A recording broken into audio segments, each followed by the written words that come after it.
The lights in the studio were soft, the music warm, and the energy buzzing with excitement. Meghan Markle entered the stage of The View wearing a cream-colored suit, calm and graceful.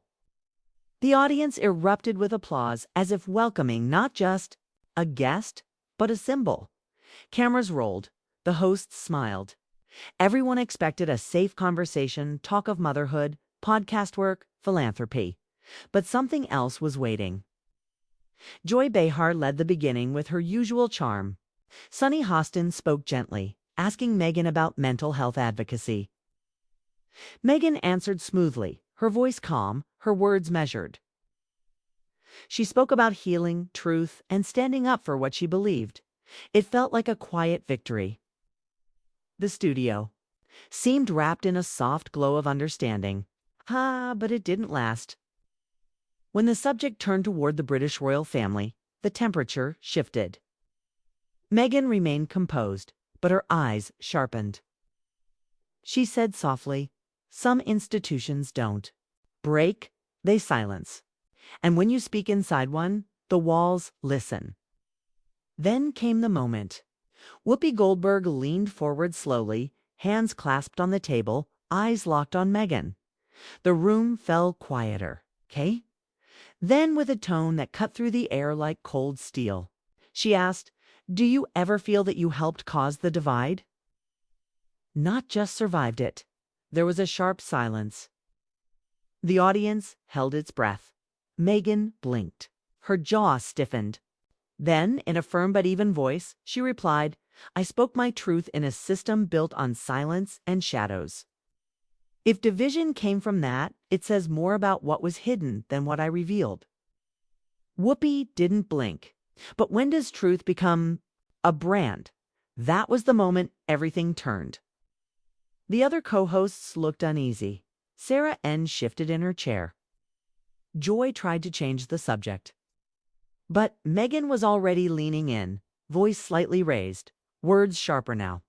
"I was warned privately by royal aides not to speak about what I saw.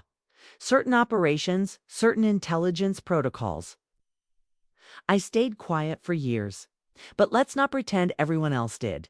Suddenly, the broadcast glitched. Cameras froze. Audio dropped. Viewers at home saw a flash of static, then a commercial break. The show did not return. Inside the studio, chaos broke out. Producers yelled, Meghan stood up. Whoopi stood too. The other hosts looked shocked. But nothing was more shocking than what would happen next. 3 hours later, an uncut audio clip appeared on Reddit and X, formerly Twitter. A backstage recording, someone clearly forgot to mute a live mic. The clip spread like fire. In it, Meghan's voice is heard clearly. "They told me I would be protected, but I was monitored, tracked. Even in California. British intelligence didn't stop just because I left the UK. I found bugs in my rented house. We were watched." A male voice, believed to be a producer, is heard replying nervously, "Are you sure about the source?" Meghan responds, "I saw the file, MI6, Operation Heron." The clip ends there, but it's enough. Within an hour, news stations from New York to London start reporting. CNN interrupts regular programming. BBC refuses to comment. Sky News plays. The footage on loop, blurred but clear enough. The British Royal Communications Office goes silent. No response, no statement. Nothing. Inside government buildings in both London and Washington, D.C., intelligence chatter begins to spike. Meghan's claim of surveillance touches a nerve. Agencies begin reviewing internal reports. Did someone inside MI6 go rogue?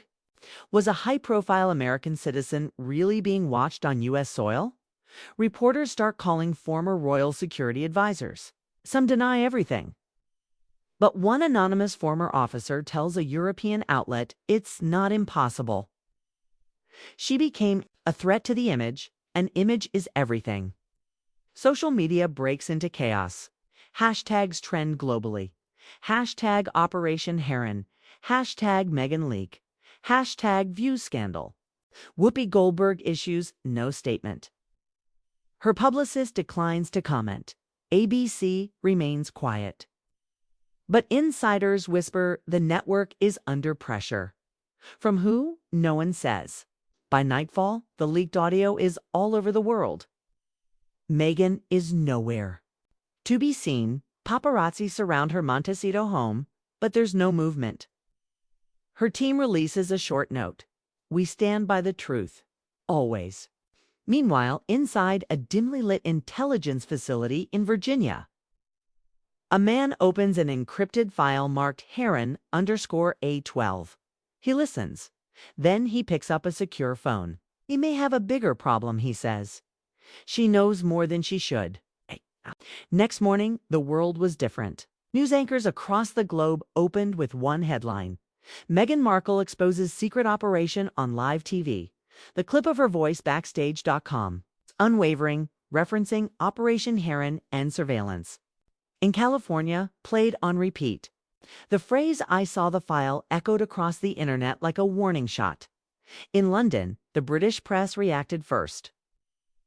The Daily Mail called it reckless royal fiction, while The Guardian questioned, in a more careful tone, the possibility that intelligence agencies monitored a member of the royal family after her exit. No official denial came from Whitehall. That silence said more than any statement could. In Washington, D.C., the atmosphere was tense. Meghan was now an American citizen, and her claims suggested a foreign agency may have operated inside U.S. territory. That was no longer just royal gossip, it was a national security issue. The FBI began quietly reviewing its cross-border intelligence protocols. Meanwhile, in California, Meghan's Montecito home became a fortress. Security was tightened. Paparazzi drones hovered above, but they were quickly grounded by local law enforcement. Inside, Meghan was not hiding. She was planning. Her lawyer, a sharp former federal prosecutor, began making calls. One was to a former NSA analyst who had retired 5 years ago, someone with experience in both American and British signal intelligence. The analyst listened carefully, then asked one question. Do you still have the device? Meghan nodded. She did. It was a small digital recorder, the kind used for voice memos, one she had accidentally left in a travel bag. It had picked up a signal while she was staying at a friend's home in Los Angeles last year. She hadn't understood it then. But now, after what she had said on The View, it felt like a puzzle piece falling into place. Across the Atlantic, inside a discreet room at GCHQ, Britain's Signals Intelligence Agency, an emergency meeting was held. The room was soundproof and no names were used, only code names. One operative, identified only as Fox 9, reviewed internal logs.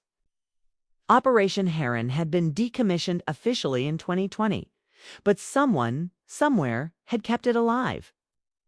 The asset went public, one voice said coldly. She triggered the protocol. A decision had to be made. Denial was the obvious move. But if more recordings leaked, or if Meghan shared hard evidence, the fallout could reach Parliament, or worse, the Five Eyes Alliance. The British and American intelligence services shared everything, or at least they were supposed to. Meanwhile, Meghan's name lit up across every intelligence server tagged under sensitive disclosure. She had gone from public figure to national-level concern. Not because she was dangerous, but because she was credible. And she wasn't alone. In New York, The View's executive producer was summoned to a closed door, meeting with ABC's legal team and two men in dark suits who never gave their names. One of them placed a folder on the table. Inside were still shots of the studio, audio spectrograms, and a redacted transcript from the backstage feed. The message was clear. This footage never airs again. But they were too late.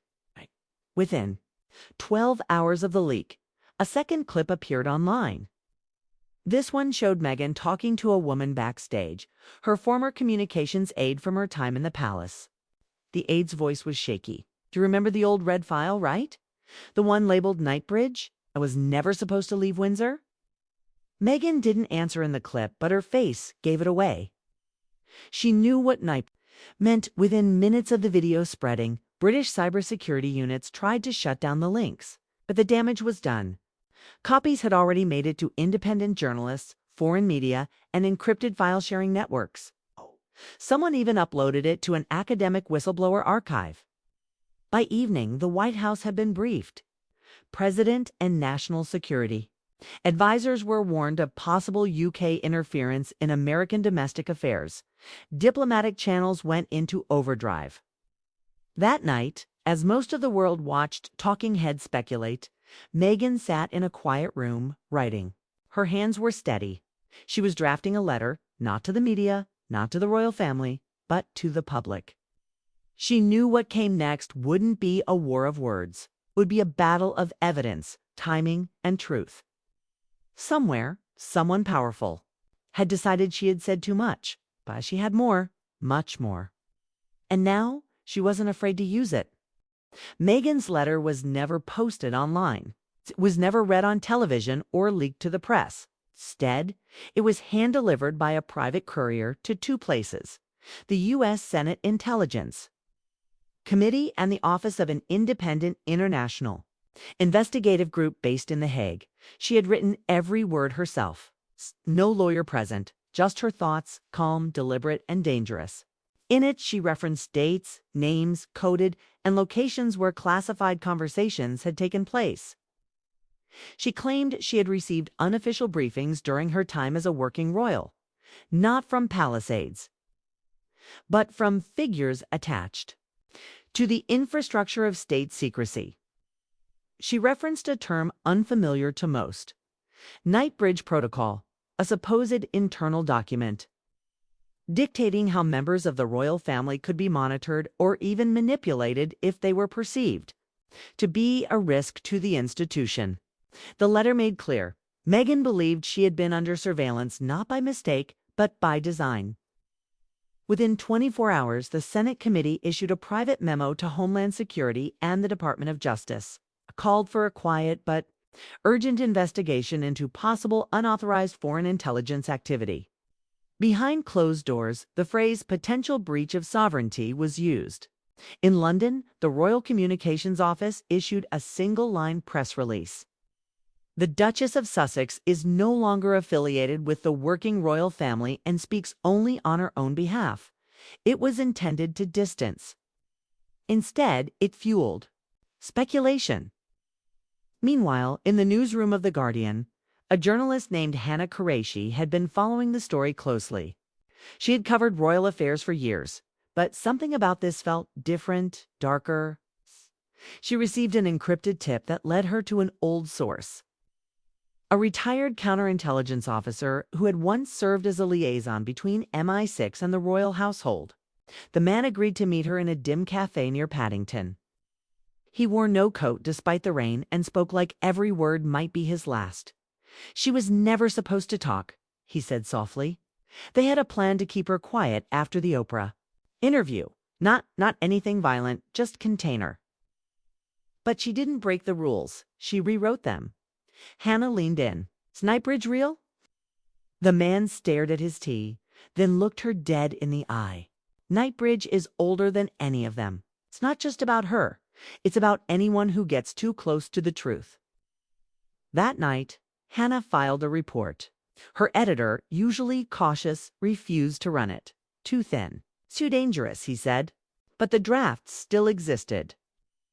Elsewhere, at a data lab in Brussels, a cybersecurity analyst working for the EU noticed a sudden spike in encrypted traffic between Crown Office servers in the UK and an unlisted satellite relay over North America.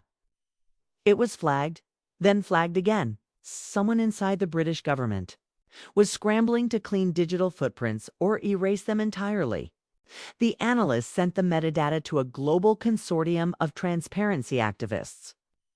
They didn't know exactly what it meant, but they knew one thing: the British government was reacting, not controlling. Back in California, Meghan held a quiet meeting with 3 people in her kitchen. One was her lawyer. One was a media consultant. The third was unexpected, a former BBC producer turned documentarian with deep connections in London.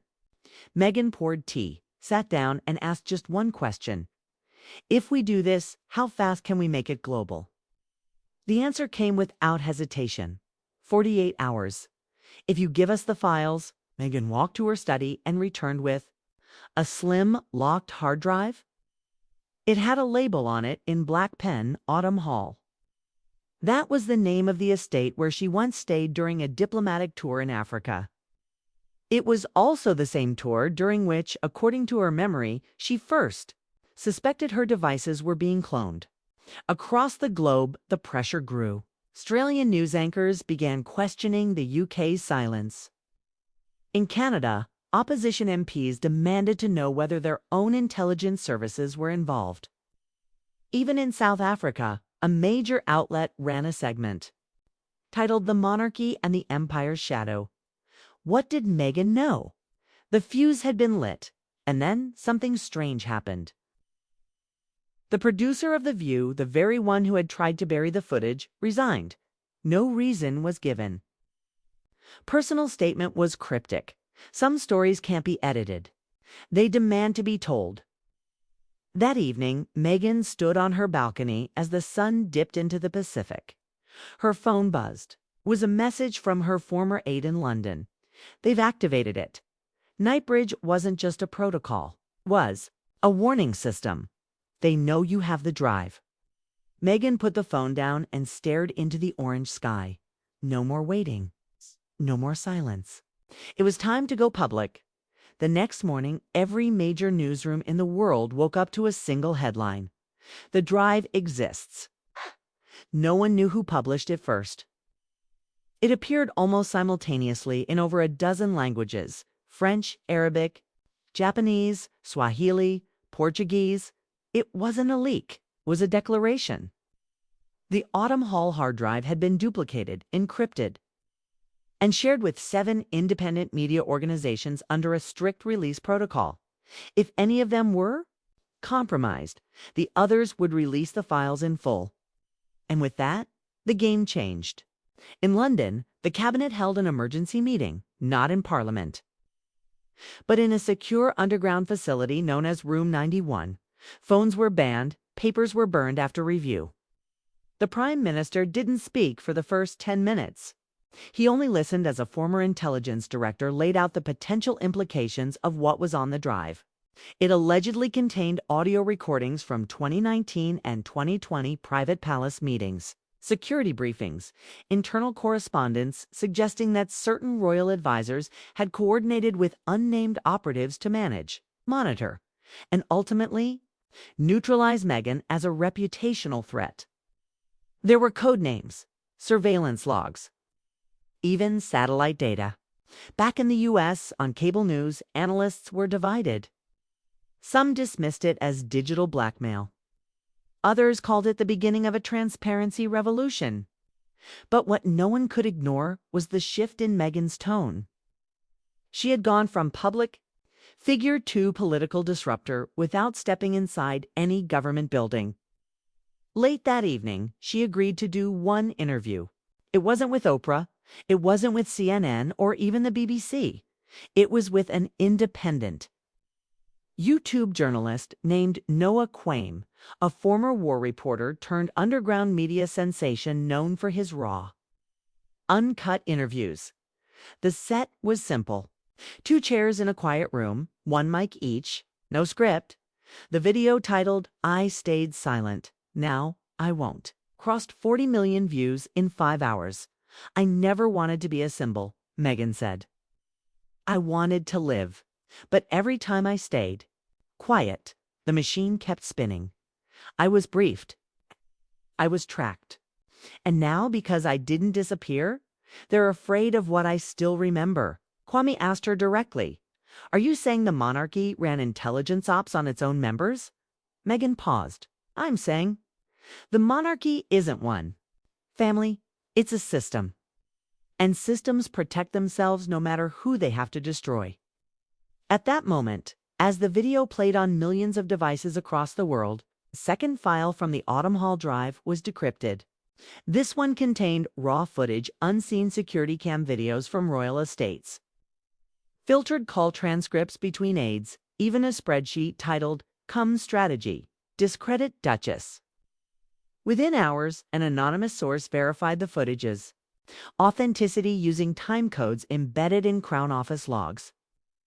The British press was caught in chaos.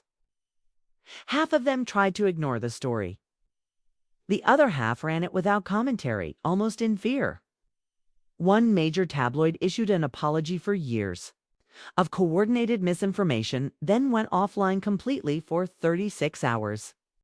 Across the Atlantic in D.C., a joint session between the Senate Intelligence Committee and Foreign Relations was quietly scheduled, classified, and closed to media. A leaked email showed the subject line, "Sensitive Foreign Influence, British Monarchy Affairs." That night, Meghan and Harry were placed under 24-hour protective surveillance. But not by the U.S. government, by an international transparency NGO operating out of Iceland. As night fell, someone tried to break into one of the 7 media vaults, holding the Autumn Hall backups. They failed. But the attempt confirmed what many feared. Someone somewhere still wanted to make this disappear. At 2:13 a.m., Noah Kwame received a voice message. It was distorted, anonymous, but clear. "There's a second drive. Meghan doesn't even know it exists. Okay? And what's on it could bring down more than just a palace." In response, Noah posted a single sentence to his followers. Part 1 was the noise. Part 2 will be the storm. Meghan didn't sleep that night. The lights in their Montecito home stayed dim, curtains drawn, security cameras running constant scans. Harry paced. Their phones had been removed from the house entirely at the advice of someone who used to work for MI6. No one on the outside could be trusted anymore. Kay and the only people who might protect them were halfway around the world. By morning, the internet had turned into a battlefield. A mysterious account calling itself Black Swan Cypher posted a map showing the locations of 5 former royal security bases. 2 had been decommissioned. 1 had been converted into a private estate. But the final 2 were still listed as classified under Crown Intelligence oversight. Next to the map was a message. Autumn Hall was only the first door. What's behind the second will not forgive. Journalists scrambled to verify. Former Palisades vanished from public view. 1 was seen boarding a plane to South Africa. Another was found in a remote village in Scotland refusing all questions. And then, mid-afternoon, the Queen's private secretary, Lord Elmsley, resigned in a one-line statement. "I will not be the last scapegoat for a history no one wants to confront." At exactly 5:04 p.m. Eastern Time, a second video dropped. This time, not from Meghan, not from Noah Kwame, from Whoopi Goldberg. She sat alone, not on The View, but in a quiet room with bare walls and a single lamp behind her. Her voice was calm, her face unreadable. She said nothing for the first 30 seconds. Then she spoke. "I've sat across from presidents, from war criminals, from saints and liars. I've learned when someone's spinning and when someone's bleeding truth." Meghan wasn't trying to be famous. She was trying not to drown. What happened backstage after that show wasn't just TV drama. It was something else, something bigger. That's why I'm saying this now before they twist my silence into permission. She reached for a folder, placed it on the table, and slid out a document. The camera zoomed in slightly. It was a partial transcript. The heading read, "Operation Sycamore Status Briefing. March 2020. Whoopi didn't explain how she got it. She didn't need to. The document revealed internal discussions between high-ranking UK security figures about a coordinated psychological profile campaign, one designed to monitor, isolate, and discredit Meghan within the first year of her royal integration. Not only that, there was a line suggesting similar surveillance had been used on 2 other women who had married into the royal family over the past 50 years. The media exploded. The View went off air indefinitely. ABC issued a statement saying they were reviewing editorial protocol and security procedures. But everyone knew what that meant. They were panicking. Whoopi wasn't just a host anymore. She was a whistleblower. Meanwhile, in Brussels, a quiet but serious discussion began between EU leaders about historic sovereign overreach by allied intelligence frameworks. The phrasing was vague, but the meaning was not. And in a hidden channel of the encrypted app Bridgewire, Noah Kwame received another file. This one titled The Red Room Tapes. Noah didn't release it immediately. He wanted to be sure. So he contacted the Icelandic Transparency NGO guarding Meghan's security. Their director, a woman known only as Erla, flew to Los Angeles under the radar. What she heard shook her. The file contained audio from a private dinner in 2018, just months after Meghan joined the royal family. Around the table, two senior royals, a former MI5 official, and a representative from a media conglomerate. The discussion centered on mitigation plans, in case Meghan's popularity overshadowed traditional royal messaging. She must be kept symbolic, a voice said, or she'll begin to believe she has power. One voice stood out among the rest, cold, clear, and unmistakable. It was the Queen herself. Every system, she said, needs a mirror. But sometimes mirrors reflect more than we can tolerate. The leak had crossed a line no one thought could be crossed. It wasn't about Meghan anymore. It was about the institution, its structure, its manipulation of media, its reach into global intelligence, and its fear of any woman too powerful to control. Back in London, the palace gates remained shut. Black cars went in and out. No official statements were made. But inside those walls, something ancient was cracking, 'cause the world had heard the Queen's voice. And it wasn't asking for sympathy, it was issuing a warning. The next morning, the world was different. News anchors no longer spoke in calm voices. Instead, they leaned forward, eyes wide, reading every word with a mixture of fear and fascination. Headlines flashed across. Screens in bold red. The Red Room tapes confirmed. Queen's voice identified in covert intelligence meeting. Meghan Markle target of state-backed operation. But in Montecito, Meghan sat silently by the window, holding a cup of untouched tea. Harry stood nearby, phone in hand, staring at the flood of messages from trusted contacts. Some offered support, others warned, disappear. Now their security chief, a former CIA analyst named Kellen Wright, made the call. Within hours, their home was emptied. The staff was sent home. Their movements went dark. Only one line of communication remained open through Erla at the same time. In Reykjavik, Erla was preparing to release the final file. But before she could, her server room was hit by a silent, coordinated cyber attack. Firewalls failed. Cameras shut off. Within minutes, half the Red Room tape archive had been wiped. Only one untouched copy remained buried offline inside an old Soviet-era vault in a remote Icelandic bunker. Erla sent one final encrypted message. There. Inside, get to Prague. Tell Noah. Noah Kwame, already deep inside an emergency broadcast bunker in New York. Received the message at 2:07 a.m. His team was ready.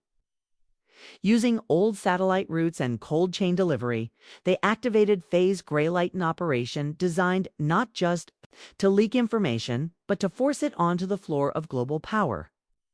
By sunrise, UN officials in Geneva received a file marked Sovereign Abuse and Global Media Manipulation, a case study in royal intelligence.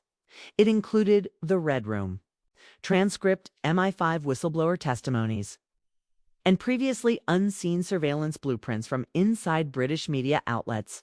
Every line confirmed what Meghan had only dared hint at. At Buckingham Palace, an emergency meeting was called. Royal advisors, intelligence liaisons, and ministers gathered behind stone walls to draft a coordinated response. But the Queen was not present.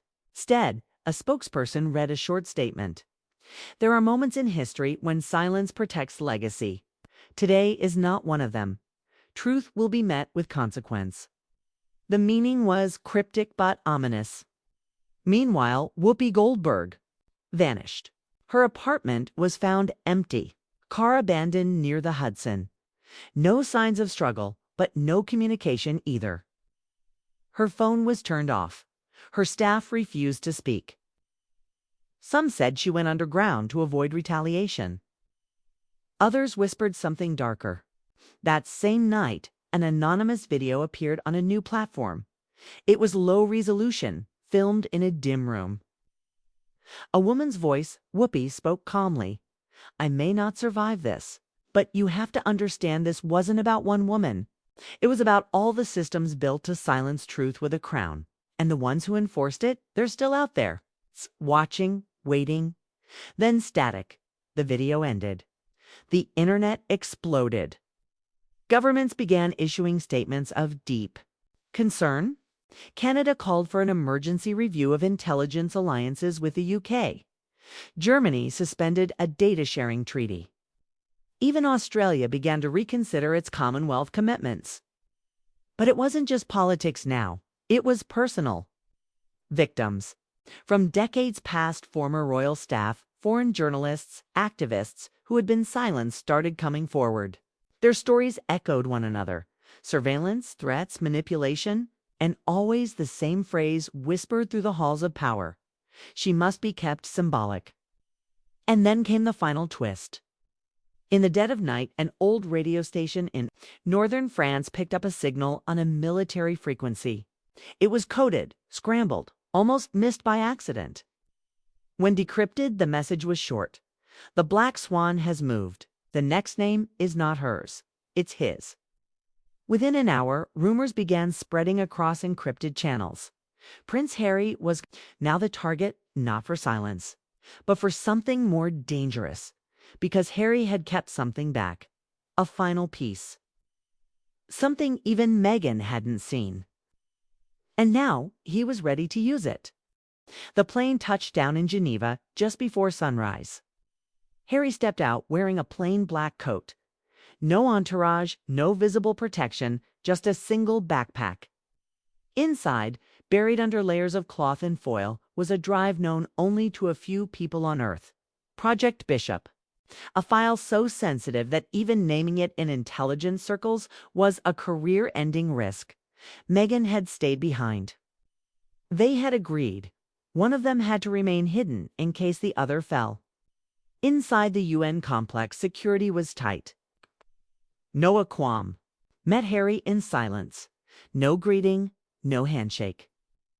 Just a brief nod and the whisper of an old code. "If they kill the shepherd, the fire knows the way." Harry didn't reply. He just handed Noah the drive. Back in London, Buckingham Palace had gone completely dark. No media appearances, no public walkabouts, not even the changing of the guard. The last anyone saw of the Queen was a shadow passing. Behind the curtains of the West Wing window, inside Parliament, the Prime Minister faced internal revolt. A leaked memo revealed that the Royal Intelligence Working Group originally created in the Cold War to counter foreign espionage had never been disbanded. It had gone underground, and it had expanded its scope. Instead of protecting the crown from enemies, it had become the crown's weapon to control them. The Red Room, the Silence Doctrine, symbol containment protocols, all real, and Harry had the proof. The file contained recordings from private royal meetings, financial ledgers tracing hush payments, and intelligence cables linking palace staff to media sabotage operations across the globe.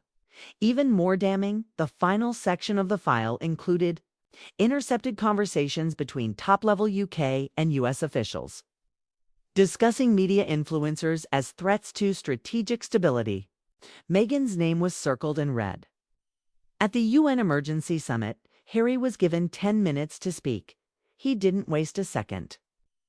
"This isn't just about me," he began, "or Meghan. This is about truth, about how institutions, even those built on honor and tradition, can rot from the inside when they start fearing the people they serve." He looked up. Cameras rolled. The world watched. I was born into a lie. I defended it unknowingly for years. But I cannot and will not continue pretending that loyalty means silence. It doesn't. Loyalty, real loyalty, demands accountability. In Washington, the president was briefed. In Ottawa, the Canadian Prime Minister announced a full suspension of royal coordination policies. In New Zealand, protests broke out in front of Parliament demanding a referendum on cutting ties with the monarchy. The world was shifting. But in the shadows, something else was moving. Back in Montecito, Kellen Meghan's security chief received an alert. Satellite movement over the Pacific. Unauthorized surveillance drones over their safe house. 4 unidentified signals approaching fast. He moved quickly. Meghan was already packed. He left the house through a hidden tunnel designed for fire. Escape. But this wasn't a drill. The perimeter had been breached. Gunshots in the distance. A drone exploded above the tree line. Kellen turned to her. They're not trying to scare you. They're trying to erase this. They made it to the extraction point just in time. A private jet, cloaked under a humanitarian registry, lifted off without clearance. Destination unknown. Inside, Meghan stared out the window, quiet. Kellen spoke softly. You understand what's next, right? She nodded. We end it. In Geneva, just hours after Harry's speech, the UN passed an emergency resolution to create a task force for institutional covert accountability, a watchdog group with full investigatory powers across member states. But not everyone supported it. Russia and China abstained. The UK voted against. Still, the motion passed. And the leak went global. The full project, Bishop File Minas, a few redactions, was released to the press. Dozens of journalists began poring over it, cross-referencing years of rumors, resignations, and unexplained media attacks. The British tabloid machine tried to deflect, but their own internal memos were now public. They had been used, fed stories, paid off, and occasionally threatened. Then came the final blow. Second anonymous video. Same voice. Same dim room. But this time, the face was clear. It was Whoopi Goldberg. Alive. Tired, but burning with fire. I'm not hiding anymore, she said. They came for me because I asked one question. But it was the right one. And now you've heard the answers. So what will you do? Her words echoed across the globe. Hashtags exploded. Networks dropped regular programming. Young people flooded the streets with signs reading "No more silence" and "Symbols aren't sacred." The British government scrambled. Several MPs resigned. One former intelligence director was arrested trying to flee to Dubai, but the Queen never spoke again. Within a month, King Charles made an announcement. The monarchy would begin a multi-year process of stepping back from all government influence. An independent investigation would begin. For the first time in centuries, the crown had been forced to look inward. And in Iceland, inside a quiet stone house buried under snow, Erla watched it all unfold with quiet satisfaction. The Black Swan had flown, but the world finally had learned to listen. And Harry and Meghan, they were gone, off the map. But not forgotten, because the truth was now everywhere. And the system would never be the same.